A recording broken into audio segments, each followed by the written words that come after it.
लोकतंत्र के चार स्तंभ है: न्यायपालिका, कार्यपालिका, विधायिका और मीडिया।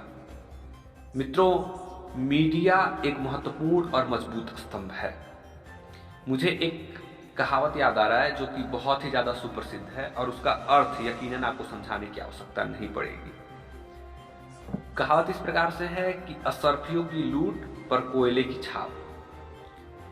मैं बात कर रहा हूं अर्नब गोस्वामी की। बीते दिनों से जो महाराष्ट्र सरकार द्वारा अर्नब गोस्वामी के साथ आपत्तिजनक कृत्य किए जा रहे हैं वह बेहद निंदनीय है। आज हम इस मामले को पूरी तरह से समझेंगे और यह भी देखेंगे कि किन किन बड़े चेहरों ने अर्नब गोस्वामी के पक्ष में अपना मत रखा है। तो नमस्कार, प्रशांत मिश्रा नाम है हमारा और आप देख रहे हैं लोकल टू ग्लोबल। तो चलिए शुरू करते हैं।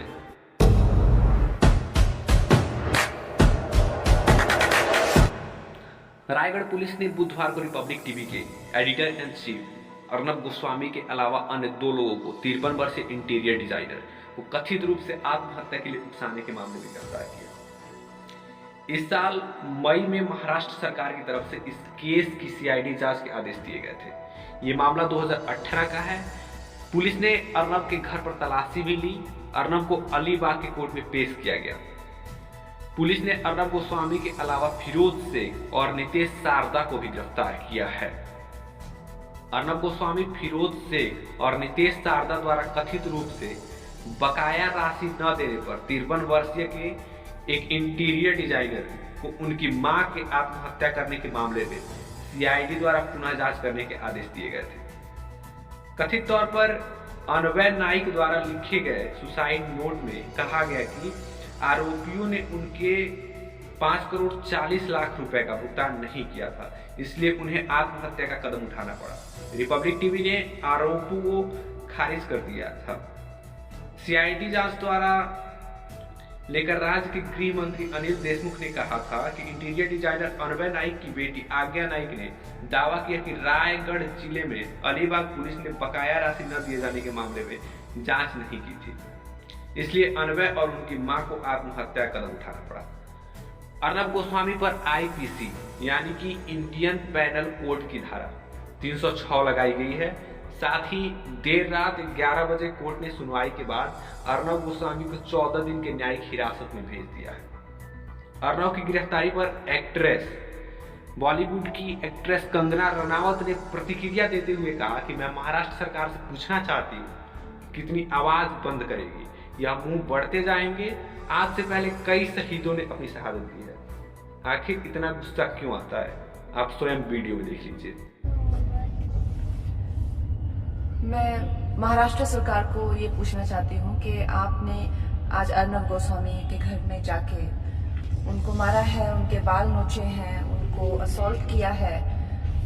कितने घर तोड़ेंगे आप और कितने गले दबाएंगे, कितने बाल नोचेंगे आप, कितनी आवाजें बंद करेंगे आप? सोनिया सेना, कितने मुंह बंद करेंगे आप? ये मुंह बढ़ते ही जाएंगे।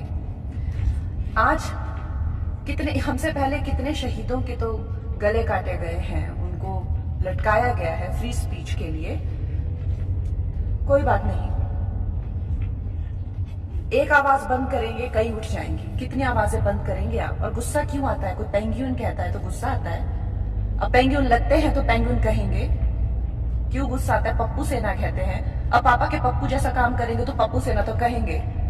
सोनिया सेना कहते हैं, गुस्सा आता है क्या? तो हो तुम सोनिया सेना। उत्तर प्रदेश के मुख्यमंत्री योगी आदित्यनाथ जी ने भी ट्वीट करते हुए कहा कि वरिष्ठ पत्रकार श्री अर्नब गोस्वामी जी की गिरफ्तारी कांग्रेस पार्टी के द्वारा अभिव्यक्ति की आजादी पर प्रहार है। देश में इमरजेंसी थोपने व सच्चाई का सामना करने से हमेशा मुंह छुपाने वाली कांग्रेस प्रजातंत्र का गला घोटने का प्रयास कर रही है। राजनीतिक दल के और भी बड़े चेहरे इस मुद्दे पर खुलकर के सामने आए। मामा शिवराज सिंह चौहान जी ने भी लिखा कि महाराष्ट्र में अभिव्यक्ति की स्वतंत्रता को कुचला गया है, प्रेस की आजादी छीन ली गई है। महाराष्ट्र में इमरजेंसी की बदतर हालत है। जिन्होंने लोकतंत्र को कुचलने का प्रयास किया, अंततः वे स्वयं समाप्त हो गए हैं। महाराष्ट्र सरकार के इस लोकतंत्र विरोधी कदम के पीछे पूरी तरह से कांग्रेस है। कांग्रेस ने पहले भी लोकतांत्रिक परंपराओं को तार तार किया है। इमरजेंसी के समय कांग्रेस ने किस प्रकार पत्रकार और पत्रकारिता को कुचला था, ये किसी से छुपा नहीं है। आज कांग्रेस के साब पर महाराष्ट्र सरकार ने इमरजेंसी जैसे हालात फिर से बना दिए हैं। महाराष्ट्र सरकार द्वारा लोकतंत्र विरोधी, पत्रकारिता विरोधी इस कृत्य का मैं घोर निंदा करता हूँ। इस पर खुल करके बहुत सारे न्यूज वाले भी सामने आए। जी न्यूज का बहुत चर्चित शो DNA में सुधीर चौधरी जी ने इस बारे में बात करते हुए मूड में दिखे।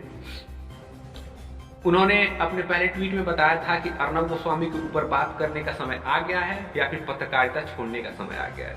और साथ ही साथ दीपक चौरसिया भी निखर कर प्रत्यक्षता से सामने आए। उन्होंने ट्वीट करके लिखा कि अर्नब के साथ किया गया व्यवहार पूर्णतः निंदनीय है। प्रजातंत्र में मतभेद होते हैं, लेकिन सरकार अगर इसका बदला निकालेगी तो फिर लोकतंत्र कमजोर होगा। जो केस मुंबई पुलिस ने डाला है लीगली वह शायद कोर्ट में टिक नहीं पाएगा।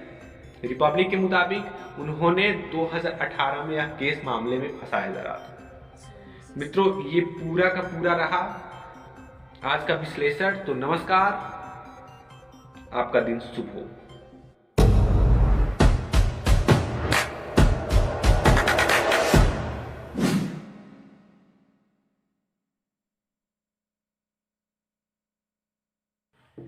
यदि वीडियो को फेसबुक, इंस्टा, ट्विटर पे देख रहे हैं तो पेज को लाइक और फॉलो कीजिएगा। यदि यूट्यूब पे देख रहे हैं तो सब्सक्राइब कीजिएगा।